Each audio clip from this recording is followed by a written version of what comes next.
Ellis leaned in the upstairs hallway, craning to watch Jack and Novak return. "How'd it go?" Ellis asked as they stepped inside. "They're scared," Jack said. "But they're paying attention."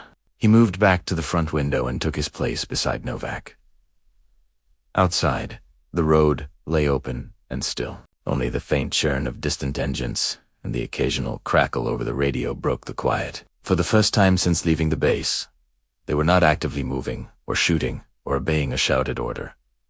They were just waiting. Waiting was sometimes the hardest part. Jack checked his rifle by feel, then set it down within easy reach. His fingers felt stiff now that the adrenaline had drained. The joints in his knuckles ached in the cold. Ellis slid down to sit with his back against the wall. His helmet tipped forward a little as his head lowered. "Is it always like this?" Ellis asked. "Hard push. Noise.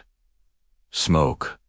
Then nothing." "It's rarely nothing," Jack said. "You just can't see what's moving yet." He looked at the abandoned room around them. A faded family photo hung crooked on the wall. The glass had cracked in one corner, but the faces were still clear. Parents. 2 kids, all smiling at a camera in better weather. Jack stepped closer and straightened the frame with 2 fingers. It was a small act, but it felt important.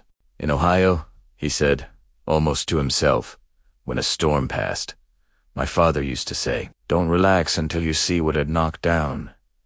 Ellis glanced up. "Did you listen?" he asked. "Back then." "Not always," Jack said.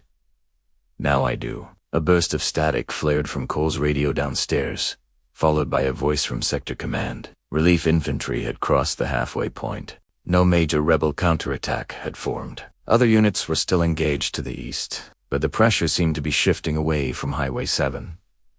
Cole came up to give them the update. "Another hour, maybe less," he said. "Then we hand this mess to someone else." Novak huffed a short breath. "Think they'll appreciate what we did out there?" he asked. "Maybe," Cole said. "Maybe not. That's their problem. Ours was simple. Open the road.